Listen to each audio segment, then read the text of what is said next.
name is Valerie. Today I would like to discuss the second coming of Jesus Christ.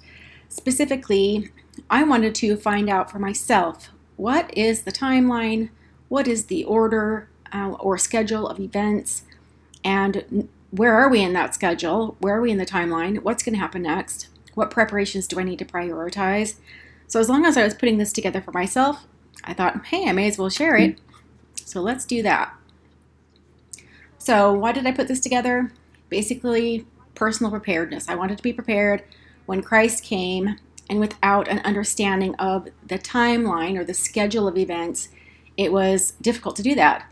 I found all these scriptural references scattered throughout the scriptures. So I wanted for myself to put together a pulled together holistic view. So that's what this is attempting to do. The sources I used were the Bible, Book of Mormon, Doctrine and Covenants, and the Pearl of Great Price. So for those members, or for those people who may not be members of our church, those are the 4 scriptures that we use. All right, so the timeline is my assessment. I am one of 16 million members of the Church of Jesus Christ of Latter-day Saints. I'm not an official spokesperson for them. It's just my assessment as I've studied the scriptures. I think that there are 18 notable milestones, some of which we're going through right now, and others will come up. And I've included my references, and I really encourage all of you to study your scriptures. Don't rely on other people for an understanding of Christ coming. It's too important to leave that to other people. You need to study for yourself. So search, ponder, pray. Those of you who are members of the church, hearken to the prophet. He's the one you need to follow. And for those of you who are not a member of our church, I would recommend that you talk to a member or a missionary or attend one of our church meetings. Our church will exceed your expectations. It's really that good. And I just invite you with all my heart to do that. All right, so this is something that has been happening. We're in the last days. Satan reigns on earth. People are ignoring the commandments of God. They do whatever they want. They're a god unto themselves. So there's great wickedness and sin among the people, and there's tons of natural disasters on earth. Increasingly, as we get closer to the time of Christ, there's going to be an eternal separation that happens as people choose either peace and life everlasting or temporal and spiritual captivity and death. And peace will be taken from the earth.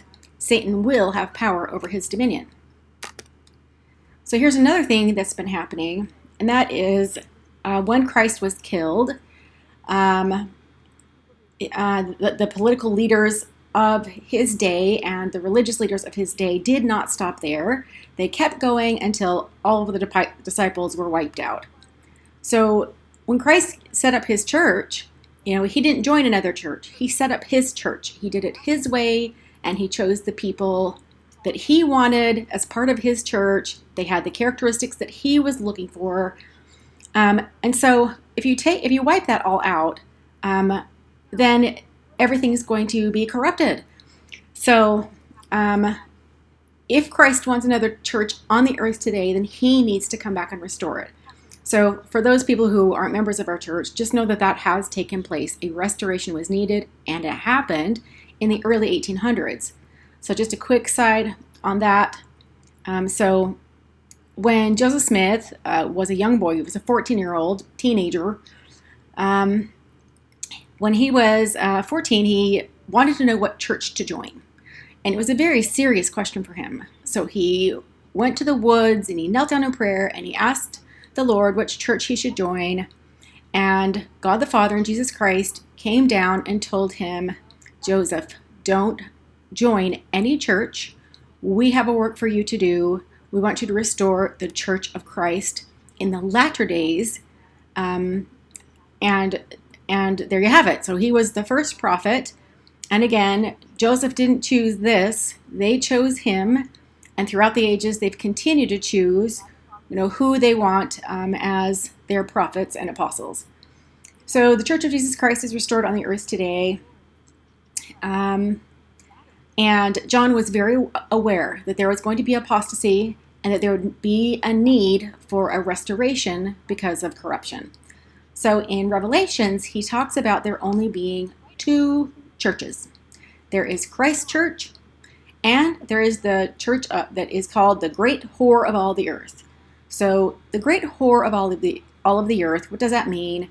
It basically means that this religion will prostitute herself and let anyone believe anything. So because she is such a whore, there are tons of religions on the earth today, and Paul makes it very clear. You either belong to Christ's church, his way, his truth, his light, or you belong to the whore of all the earth. There's one Lord, there's one faith, there's one baptism, and it sounds harsh, but his words, not mine. Another thing that was prophesied was the coming forth of the Book of Mormon. It's another testament of Jesus Christ. So while people were writing the Bible in Jerusalem and other places, there were ancient people on the American continent who were writing the Book of Mormon.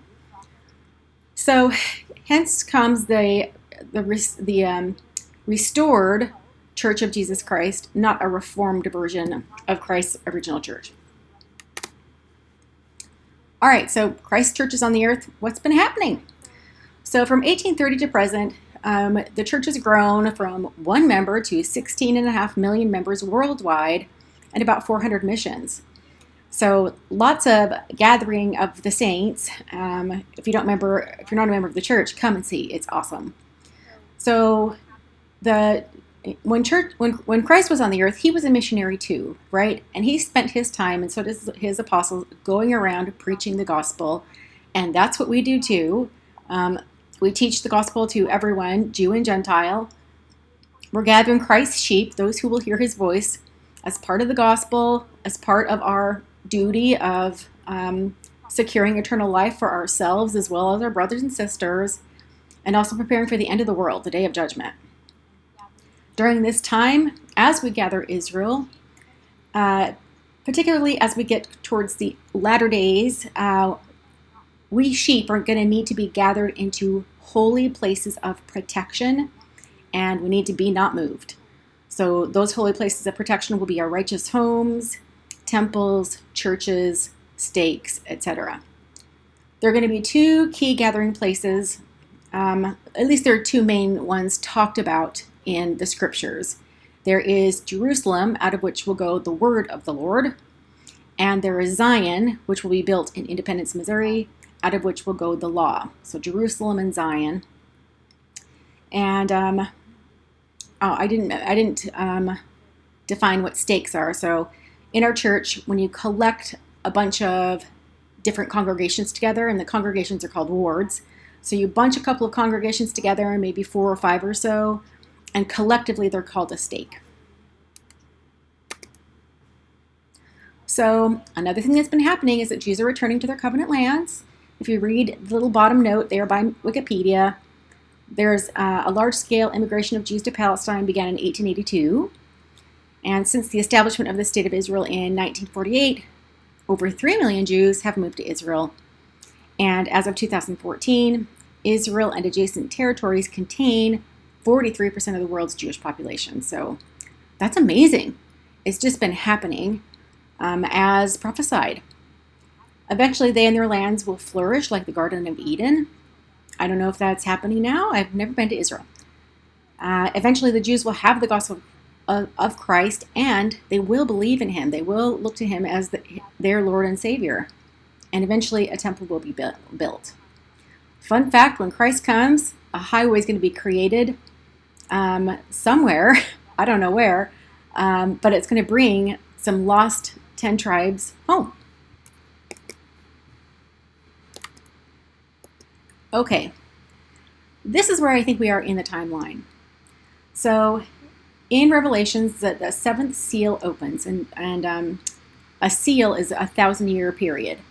So the 7th seal opens, which is hugely significant. There's a ton of things that are going to happen after the opening of the 7th seal and before the coming of Christ. So I think we're in that interlude.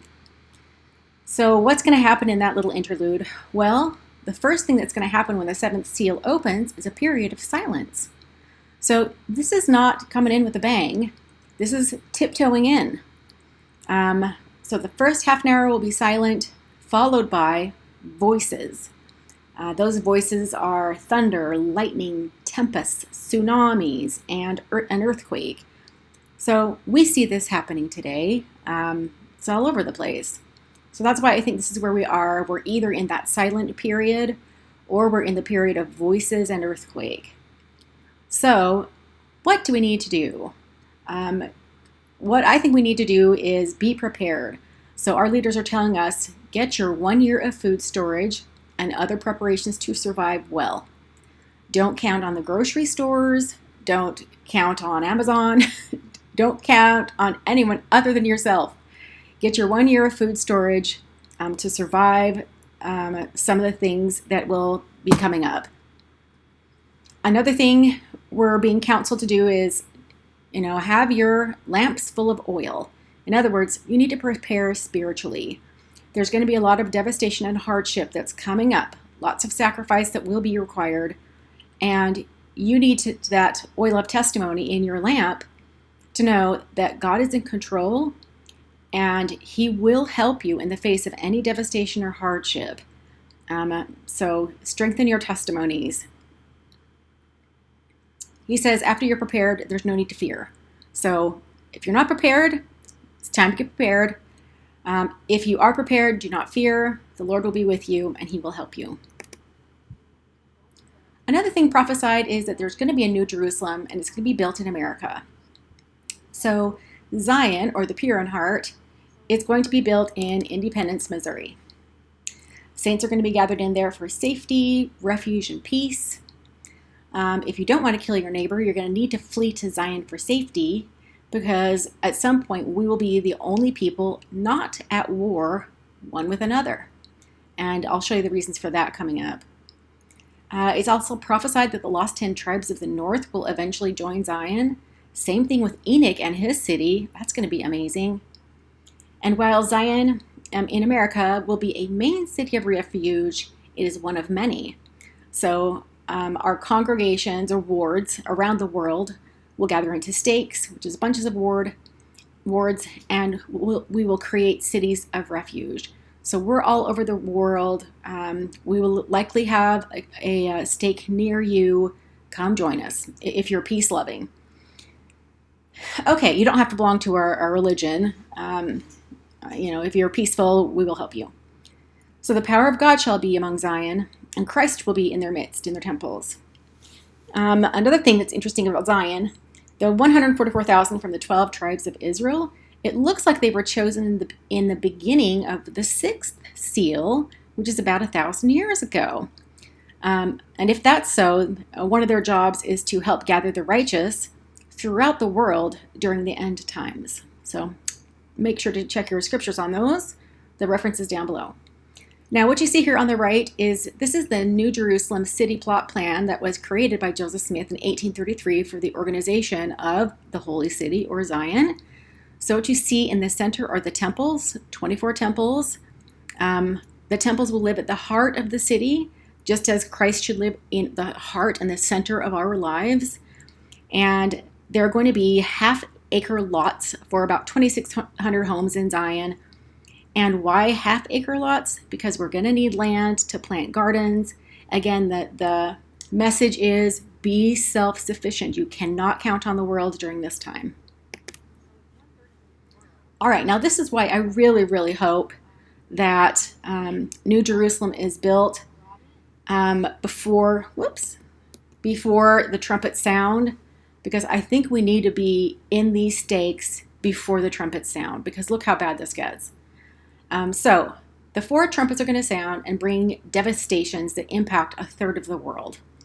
So trumpet 1 sounds, and there's going to be hailfire and all the green grass, and 1/3 of the trees are going to burn up. Trumpet number 2, there's going to be something that sounds like a sea volcano.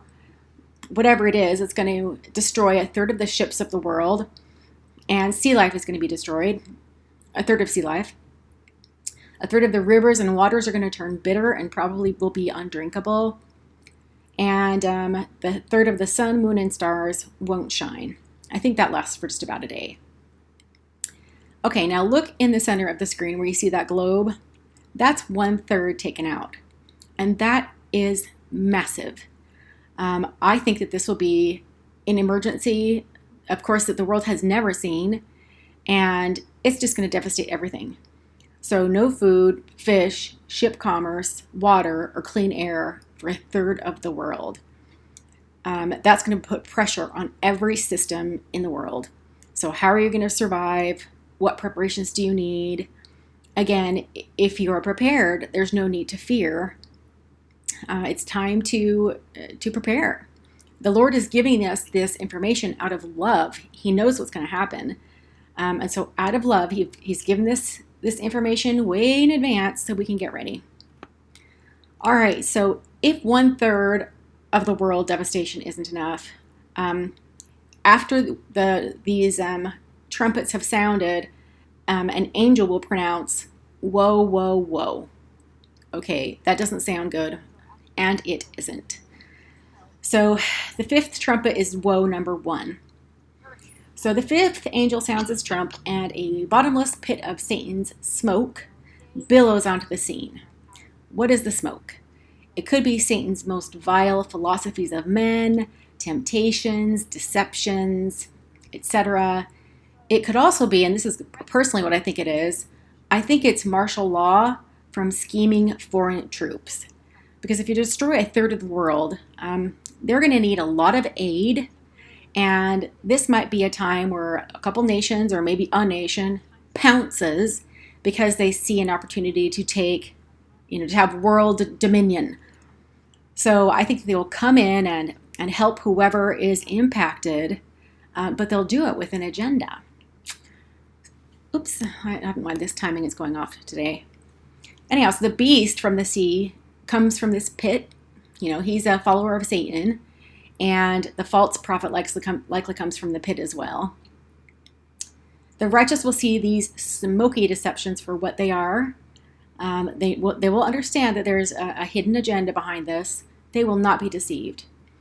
These soldiers, which John in Revelations describe as locusts, will temporarily not be permitted to kill men or plants, but they will torment them.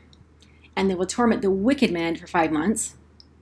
And during this period of time, John says that it's going to be so ugly that men will prefer death over life. They will yearn for death because life is just too awful. All right, here's woe number 2. The 6th trumpet sounds, and we've got war and Armageddon. I don't know if that's one big war or a couple of wars that come together to create Armageddon. Whatever it is, it's going to build up to an army of 200 million soldiers, and those soldiers are going to kill 1/3 of mankind. So using today's numbers, that's over 2 billion people that are going to die. That is crazy. The wicked will kill the wicked. And there are 2 parts of Armageddon, often referred to as the tribulation. I'm calling them Part A and Part B in the next 2 slides. So let's go to those.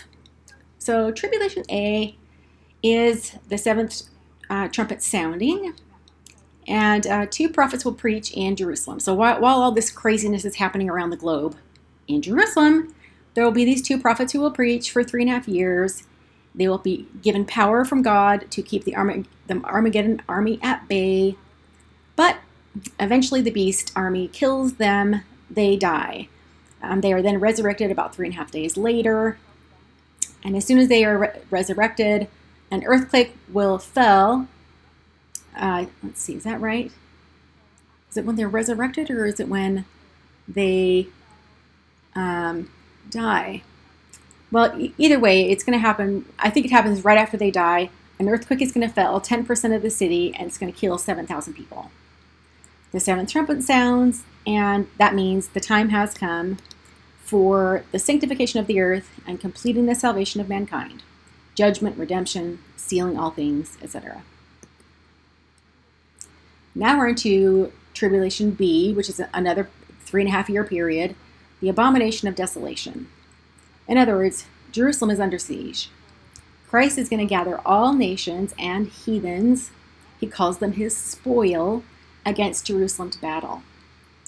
He is going to intervene, he's going to smite the enemies, he's going to win the battle, And those who fight against Jerusalem are going to be hit with a plague that consumes their flesh. And it sounds pretty gross. Their eyes are going to fall out of their sockets. Their tongue is going to disintegrate in their mouth. It just sounds terrible. And at some point, the Dead Sea is going to be healed. All right. In the same hour is it the same hour? I think it's the same hour of when they killed the prophets. Woe number 3 is going to hit these people. Behold the wrath of God. You should not kill God's prophets. These are very righteous men, the most righteous men on the earth, among the most righteous men on the earth. And you don't kill his prophets. So he's going to unleash 7 final plagues. The 7 vials or bowls of wrath. The result will be devastating sores on men. 100% of the ocean is going to die. Waters are going to turn to blood. The sun will scorch men with fire. Waters will be dried up. The beast kingdom will be dark and painful. I don't know what that means. Devils are going to work miracles to convince men to gather to Armageddon. Oh yeah, so the wrath of God, it looks like that happens right before the Abomination of Desolation. Could be wrong. After that, a biggest ever earthquake is going to bring all land masses together and flatten mountains. And a great hailstorm will follow where you're going to see 75-pound hail. So after all this, it's just going to be massive destruction. And there is going to be flies, beasts, and fowls that eat the flesh of the dead. All right, that's what's happening to the wicked. Let's move to the righteous. Meanwhile, in Zion, in one of the, a place of safety, the Ancient of Days, or Adam, of Adam and Eve fame, he is going to make an appearance in Spring Hill, Missouri, which is near Zion. He's going to hold a great council near the time of Christ's coming, and all the prophets who have held keys of priesthood authority upon the earth will come to this council and give a report of their work to Adam. Then Christ will come, and Adam will return the priesthood keys to him. Why? Because in the Millennium, Jesus Christ is going to rule and reign. So all those keys go back to the new king. Oops. So other people will be there too. So in addition to those who've held the keys, basically the prophets, right? Moses is going to be there. Noah's going to be there. Joseph Smith is going to be there. President Nelson is going to be there, our current prophet. But there are also other people who are named, namely Christ's servants from all dispensations. They are going to go there to partake of the sacrament with him. Those servants are defined as, quote, all those whom my Father hath given me out of the world. So I don't know how that logistically can happen, but that's what is said. Now, at some point, Christ is also going to come to Zion near the day of the Lord, or on the day of the Lord, the great and dreadful day of the Lord. At some point, he comes to Zion in Independence, Missouri, to be in the midst of the righteous.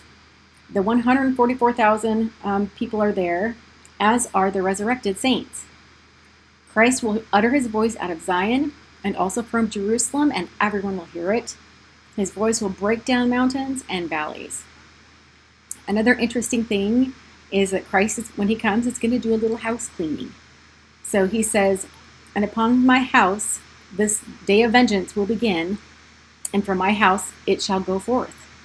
So for those people who maybe are faking their righteousness, the Lord will not be deceived. He will,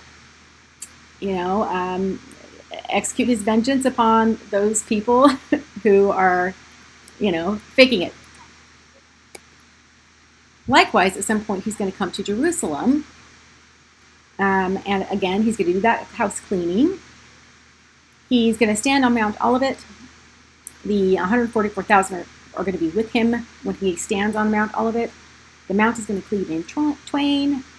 The earth is going to reel, the heavens shake. The Lord shall utter his voice, and everyone will hear it.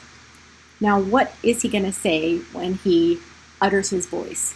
I know at least one thing he's going to say. I don't know if he's going to say it here, although it would be appropriate for him to say it here, or if he's going to say it on the great and dreadful day of the Lord, or both.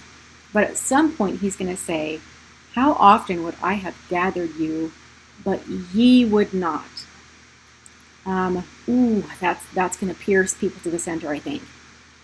So when he arrives, the nations of the earth are going to mourn because they thought it was a fantasy, right? They think it's silly for people to believe that Christ is going to come.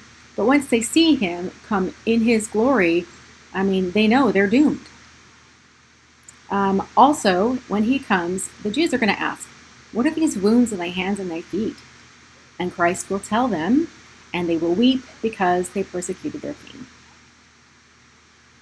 Of all the elements on the timeline, the great and dreadful day of the Lord was definitely the hardest for me to put together because this day, there's so many things happening and there's so many references, so many scriptures that talk about this day. So pulling it all together was really difficult. But this is what I think is going to happen. And this is the order in which I think things are going to happen. So the earth is going to start reeling. The sun will hide its face, the moon will turn to blood, the stars will look like they're falling, and we'll experience earthquakes.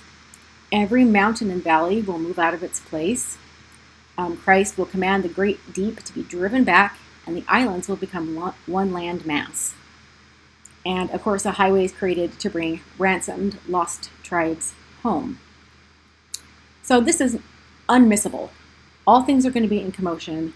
Men's hearts are going to fail them for fear and horror because everywhere they look, there's thunder, lightning, earthquake, a great noise, probably with the land masses moving, but it doesn't say, storms, tempests, tsunamis, and something called a flame of devouring fire.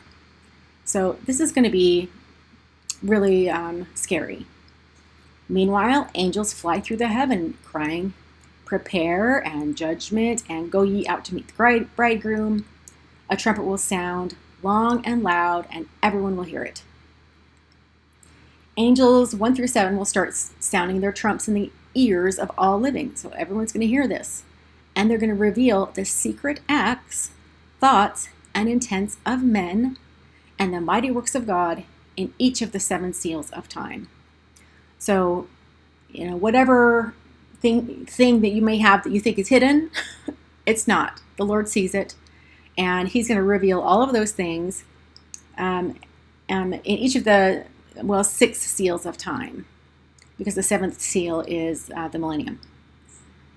Meanwhile, or afterwards, or maybe even during that, the angels are going to start to gather off the earth. So they gather all the righteous off the earth, and a great sign appears in heaven. Everyone will see it. An angel pronounces that the tares are ready to be burned because all the righteous are gathered from off the earth. Everyone's going to hear that message. So if you're left on the earth and an angel says, all tares are ready to be burned, you know that you're going to have a bad experience right then.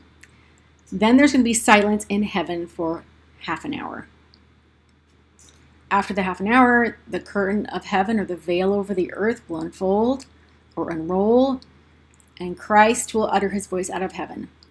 Now, again, I don't know if this is what he's going to say in this particular moment, but at some point he's going to say, how often would I have gathered you, but ye would not? His face is going to be unveiled. He comes in glory with all of his holy angels in a pillar of fire. The 12 apostles that he served with in Jerusalem will be in the pillar of fire with him to judge Israel. They'll be on his right hand. He's wearing red. It's a day of vengeance. When all flesh sees Christ, every corruptible thing will be consumed.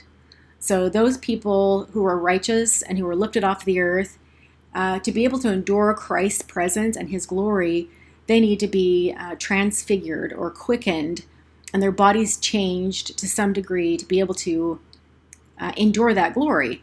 So those people who are left behind and have not been transfigured or quickened, his glory is going to consume them up. Every corruptible thing will be consumed. Okay, we're still in the great and dreadful day of the Lord. So much is happening. So he comes, and it is time for judgment. Now, according to our faith, there are different degrees of glory for resurrected bodies. And Paul talks about this in Corinthians, and others talk about it in Matthew and Mark. They talk about resurrected bodies that are celestial, terrestrial, and telestial. So what are they talking about? Basically, Paul is comparing these. When you're resurrected, you can have either a celestial resurrection, a telestial, or a terrestrial. And your life will, in the future, after you're dead, your kingdom of glory differs as the sun, the moon, and the stars. So if you want the best type of life after this life, you should strive to be as righteous as you can, as obedient as possible to Christ's commandments. Every day it's a mission of yours to serve Christ, to be obedient to his commandments, and to live the very best life that you can. So for those people who have lived a celestial life, when Christ comes, they will be transfigured or quickened and caught up to meet Christ in the midst of the pillar of heaven or in the air. The earth will be transfigured too. I thought that was interesting. These celestial persons are filled with glory. They receive their inheritance and are made equal with Christ. Christ on the earth said that he wants to give us all that the Father hath, and that's what the Father hath. There will be angels there, of course, as well. They will be crowned with glory. Now that's a celestial living on the earth. What about the celestial dead? Well, they will be resurrected and caught up to meet Christ in the pillar of heaven as well. Now, the terrestrial, those who qualify for the terrestrial kingdom are those who are good people of the earth, but they just didn't want to bother, with Christ or with religion. It just wasn't their thing. But they're still good people, so they still receive a degree of glory. It's just less. It's just less than the celestial kingdom of glory. So the terrestrial dead are resurrected. At the third trump, the telestial persons, those are the people who just, they don't live Christ's laws. I don't even know if they're trying. They just sin. That's it. So they're found under condemnation. They're not resurrected. They get to stay in spirit prison as opposed to spirit paradise until after the millennium. Fourth trump sounds, and those persons who qualify for perdition, which is not a degree of glory, are not resurrected. They also have to stay in the spirit prison until after the millennium. The fifth trump sounds, every knee bows, every tongue confesses God and Christ. With the sixth trump, Babylon is fallen. Seventh trump, an angel says, it is finished. Time shall be no more, and Satan shall be bound for 1,000 years, and the wicked are burned. Whew, that's a lot of stuff to pack into one day. Now, as I went through these 18 milestones, there were a couple of things that I thought, I think the world needs to know this, in case they don't know. So in Malachi 4:1-5-6, let's see, is it Malachi? I forget the name of the person who's speaking in Malachi. Anyhow, there's a scripture there that talks about that you will not be burned. Actually, I have it in this deck. Let me just go to it. Let's see. For behold, the day cometh that shall burn as an oven, and all the proud, yea, and all that do wickedly shall be stubble. And the day that cometh shall burn them up, saith the Lord of hosts, that it leave them neither root nor branch. So what does that mean? Basically, if you are burned at Christ's coming, you will not have ancestors in heaven or children in heaven. You will not have an eternal family. You basically will be a single angel. And that doesn't sound fun to me, and I'm sure it doesn't sound fun to most people. So here's the warning, and that is secure your family today, your eternal family today. Pay your tithing, because you're promised in Malachi, if you pay your tithing, you won't be burned at the second coming. So, that's one thing to, check off that list and make sure you're doing is paying your tithing. And then number 2 is get to a temple now to be sealed for time and all eternity. This is too important to risk. So those of you who are not members of our church, Basically, temples are places where you go to be married for time and all eternity. Elijah the prophet came to the prophet Joseph Smith in 1836 and restored sealing keys, which is the power and authority to bind in heaven all ordinances performed on earth. And these are the most sacred places on earth, our temples. And so we really invite you to qualify to be able to enter one. You have to have an interview and answer questions about your worthiness. Anyhow, so just a warning, you don't want that type of life. Pay your tithing, get to a temple, be sealed to your family so that you can have them forever. Okay, 18 is the millennium, the period of 1,000 years of righteousness and peace. Christ is going to rule and reign personally. Satan will be bound. All people will be good and just, but not yet of one Lord, one faith, one baptism. It'll be a time of missionary work. Lots of temple work, performing those saving ordinances for our ancestors all the way back to Adam and Eve. So Christ wants all of his family to be saved.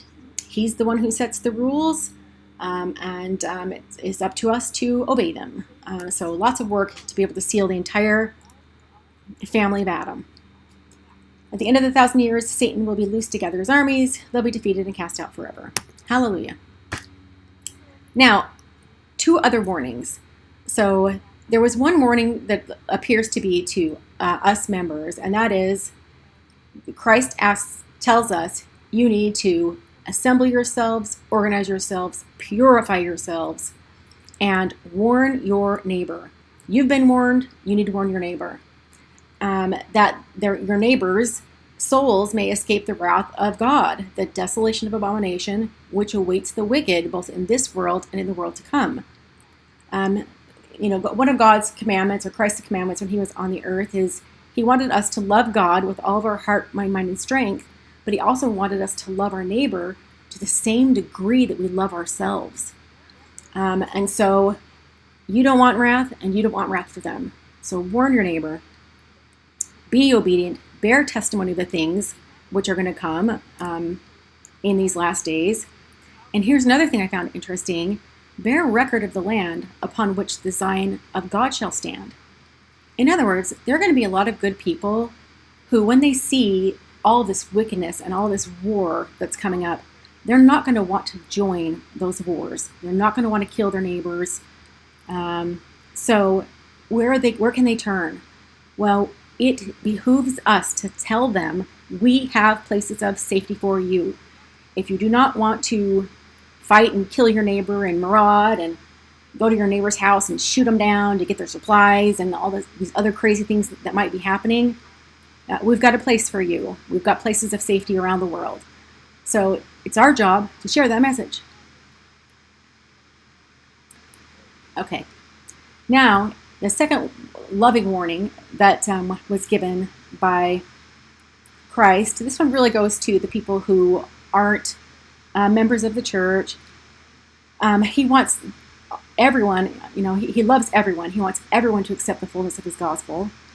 He says, "For this cause, that men might be partakers of the glories which were to be revealed, the Lord sent forth the fullness of his gospel, his everlasting covenant." And, I recognize that, the horror of all the earth has made it very confusing. So many things it's just difficult for people to find the Church of Christ because of the prevailing, thoughts of men, perversions of men. Anyhow, he says, "Come unto me." His way is entering into the straight gate, into the narrow way. Repent, sanctify yourself. And here's why. He says, "When I was called, there was none of you to answer, yet my arm was not shortened at all, that I could not redeem, neither my power to deliver." So at the last days, if you're standing on the earth instead of up in the sky, he says, at that point, there's not going to be anybody there to deliver you. "For ye obeyed not my voice when I called to you out of the heavens, and you didn't believe my servants when they were sent unto you." So there you go. It's just a loving warning from Christ. So Don't let yourselves be delivered over to darkness, where there's going to be weeping, wailing, and gnashing of teeth. All right, so that's everything I have for you. I really hope that everyone, enjoyed this presentation, and thank you so much for your time and attention.